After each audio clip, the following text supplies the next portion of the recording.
La muerte genera, por sobre todas las cosas, miedo.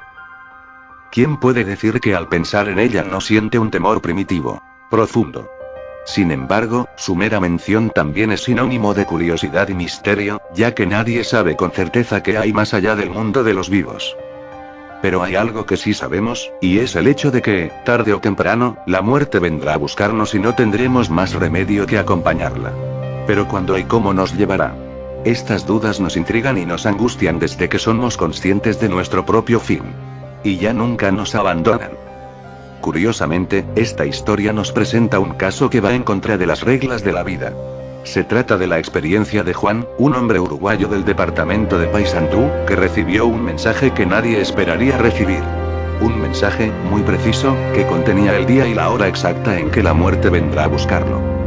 El humano siempre se ha sentido atraído por el futuro, por tener algún dato acerca de lo que le pasará en el amor, los negocios, la fortuna, de ahí que la figura del vidente sea tan venerada por muchas personas, y, en ocasiones, estos visionarios sean considerados prácticamente seres divinos. Tal es el caso del famoso Nostradamus. Pero ¿qué ocurre si la información que obtenemos de nuestro futuro es la que por nada del mundo querríamos saber?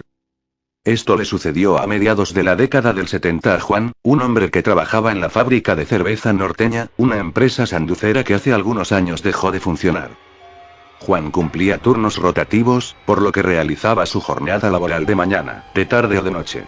Cuando aquello terrible ocurrió, aquel día, le tocaba entrar en el horario nocturno, más precisamente a las 3 de la madrugada.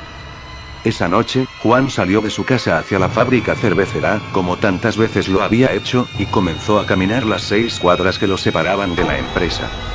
Él sabía que el último tramo del camino era el más sombrío, dado que los árboles que custodiaban los costados del sendero casi no dejaban pasar la luz de la luna, a esa hora de la madrugada. Pero por alguna razón, aquella penumbra se había tornado más inquietante que nunca. Alguien estaba con él.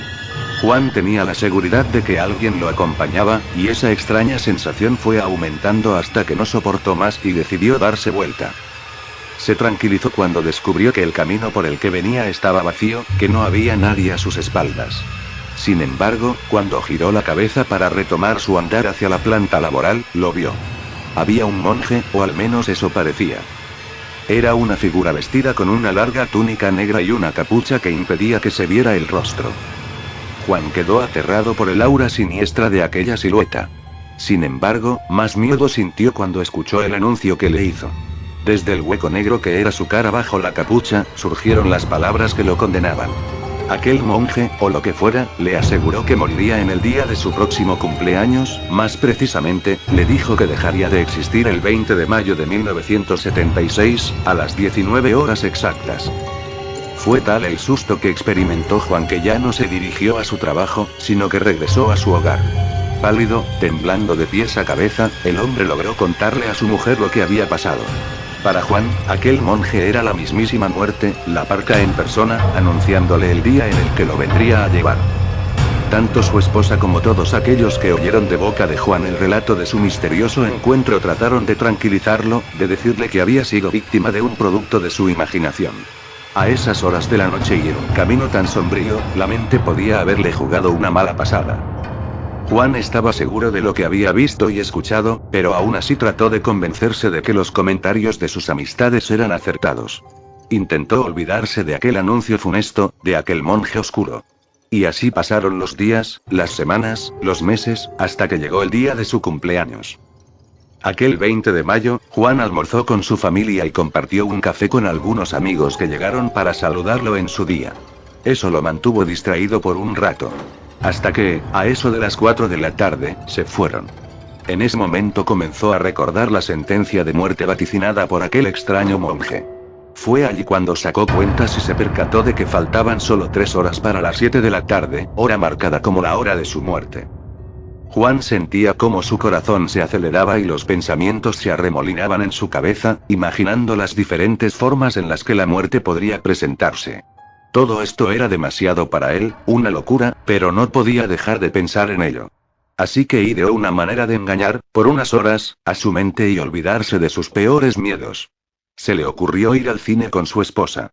De esta manera, entraría a la primera función, la de las 18 horas, y para las 19 estaría pensando en otra cosa. Seguramente nada acontecería y todo volvería a la normalidad. Al llegar al cine, Juan y su esposa se sentaron en las butacas y comenzaron a disfrutar de la película. Pero, gradualmente, Juan empezó a sentirse mal. Primero percibió que algo no estaba bien a su alrededor, había algo que lo incomodaba. Después, directamente, empezó a descomponerse. Percibió un dolor punzante en la nuca que se fue haciendo más y más intenso, como si una mano lo presionara cada vez con mayor intensidad. Además, de pronto, tenía calor, mucho calor. Juan decidió, entonces, levantarse e ir al baño.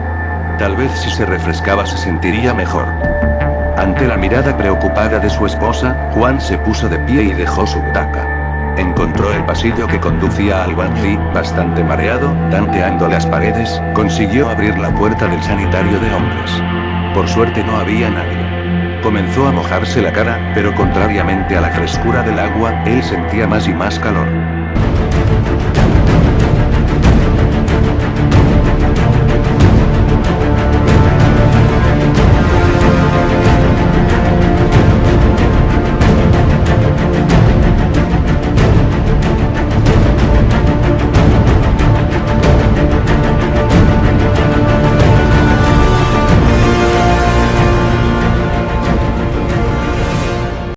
La esposa de Juan resolvió que su marido estaba tardando demasiado y fue a buscarlo.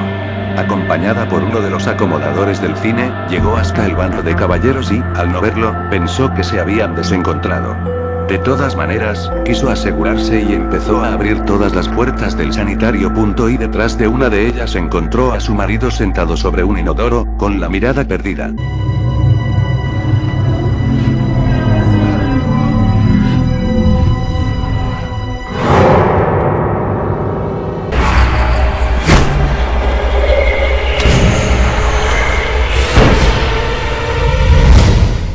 Juan estaba muerto.